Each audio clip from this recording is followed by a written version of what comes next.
क्या हम करें जिससे हमारी ACL सर्जरी के बाद की रिकवरी फास्ट हो जाएगी। तो पहला है फिजियोथेरेपी। फिजियोथेरेपी बहुत इंपॉर्टेंट है आफ्टर ACL सर्जरी। आपके सर्जरी के बाद फिजियोथेरेपी बहुत इंपॉर्टेंट है, नी बेंडिंग बहुत इंपॉर्टेंट है, रिहेबिलिटेशन बहुत इंपॉर्टेंट है। अगर आप इसको अवॉइड करते हो तो आपकी रिकवरी स्लो होती जाएगी। अच्छी रिकवरी के लिए रिहेबिलिटेशन बहुत जरूरी है, स्ट्रेंथनिंग बहुत जरूरी है। सर्जरी के बाद क्या होता है कि नी बेंडिंग बहुत इंपॉर्टेंट हो जाती है। अगर आप घुटना नहीं मोड़ते हो तो आपके मसल्स लूज होने की वजह से स्टिफनेस बढ़ जाता है और नी बेंडिंग बहुत स्लो हो जाती है और एक टाइम पे नी बेंडिंग रुक जाती है। सर्जरी के बाद क्या होता है, पेन के साथ साथ हम जो मसल्स डाउन होते हैं उसकी वजह से अगर आप नी बेंड नहीं करते हो तो स्टिफनेस बढ़ते जाता है। स्टिफनेस की वजह से नी बेंडिंग होल्ड हो जाती है, आगे एक रेंज के बाद आगे नहीं बढ़ पाता है, जिसकी वजह से आपका घुटना वहां पे जाम हो जाता है। ना नहीं मुड़ा तो दोबारा सर्जरी भी करवानी पड़ सकती है। इसलिए टाइम रहते आपको नी बेंडिंग करनी पड़ती है। एक टाइम लिमिट होता है कि इतनी टाइम के बाद आप नी बेंडिंग स्टार्ट कर देते हैं और इतने टाइम तक, टाइम पीरियड के अंदर में आपको नी बेंडिंग आनी चाहिए। अगर नी बेंडिंग रुकती है तो फिर प्रॉब्लम हो जाता है क्योंकि नी बेंडिंग नहीं हो पाएगी। दूसरा है कि रेगुलर एक्सरसाइजेस। सर्जरी के बाद बहुत लोग ये सोचते हैं सर्जरी हो गई है देन ऑटोमेटिक वो हील हो जाएगा, बट सर्जरी के बाद क्या होता है, जो आपके लेग की मसल्स है वो ऑटोमेटिक डाउन हो जाती है। तो उसकी स्ट्रेंथनिंग के लिए आपको एक्सरसाइज करना जरूरी है, बट एक्सरसाइज आपकी रेगुलर होनी चाहिए। आप कितना टाइम करते हो ये भी इंपॉर्टेंट है, कौन सी एक्सरसाइज कर रहे हो, कौन से मसल्स के लिए कर रहे हो ये भी इंपॉर्टेंट है। ऑल ओवर हमारे लेग की जो मसल्स होती है, ग्लूट्स, क्वाड्रिसेप्स, हैमस्ट्रिंग, काफ, ये सब वीक हो जाते हैं। इसकी स्ट्रेंथनिंग बहुत इंपॉर्टेंट है। आपके सर्जरी के बाद आपको रेगुलर एक्सरसाइजेस उतना ही इंपॉर्टेंट है जितना आपकी बॉडी के लिए खाना। नी को स्ट्रॉन्ग बनाने के लिए आपको सबसे पहले मसल्स को स्ट्रॉन्ग बनाना पड़ेगा, तो इस चीज को अवॉइड ना करें। जैसे कि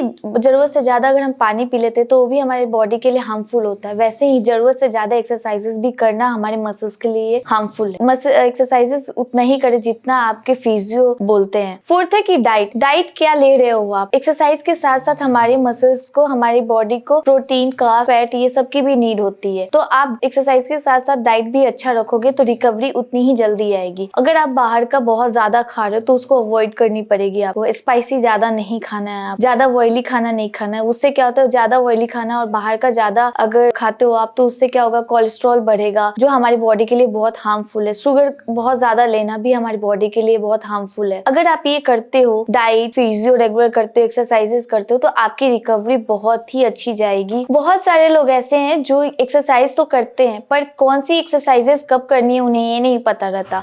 सर्जरी के बाद एक प्रोटोकॉल होता है जो हम फॉलो करते हैं कि सर्जरी के कितने दिन के बाद कौन सी एक्सरसाइजेस करनी है, कितना वेट बेयरिंग करना है, कब से हमें नी बेंडिंग करनी है। बहुत सारे लोगों को ये नहीं पता होता, उन्हें लगता है कि रेगुलर एक्सरसाइजेस ही तो करनी है, नी बेंडिंग कभी से भी स्टार्ट कर सकते हैं, पर ऐसा नहीं है। एक लिगामेंट इंजरी के बाद, सर्जरी के बाद आपको कब क्या करनी है वो एक प्रॉपर फिजियो ही बता सकते हैं, आपको गाइड कर सकते हैं और उनके गाइडेंस में ही आप एक्सरसाइजेस करो। गलत एक्सरसाइजेस का इम्पैक्ट भी गलत पड़ता है। सो आप जो भी एक्सरसाइजेस कर रहे हो वो कब कर रहे हो, किससे ले रहे हो, ये डिपेंड करता है। आपके अभी लिगामेंट की इंजरी हुई है या फिर आपकी सर्जरी हुई है और आपकी रिकवरी अच्छी नहीं हुई है, उसके लिए आप हमें भी कांटेक्ट कर सकते हो। हमारे क्लिनिक का नाम ट्रेड फिजियो है। यहाँ पे ACL एक्सपर्ट फिजियो है और आप इस क्लिनिक पे आपको ACL एक्सपर्ट डॉक्टर मनु बोरा भी मिलेंगे और आपकी रिकवरी में आपको हेल्प करेंगे। तो कोई भी क्वेरीज हो तो आप हमें कमेंट कर सकते हो या नीचे दिए हुए नंबर पे आप हमें डायरेक्ट कॉल कर सकते हो। हमारी टीम आपके साथ कोऑर्डिनेट करेगी। Thank you.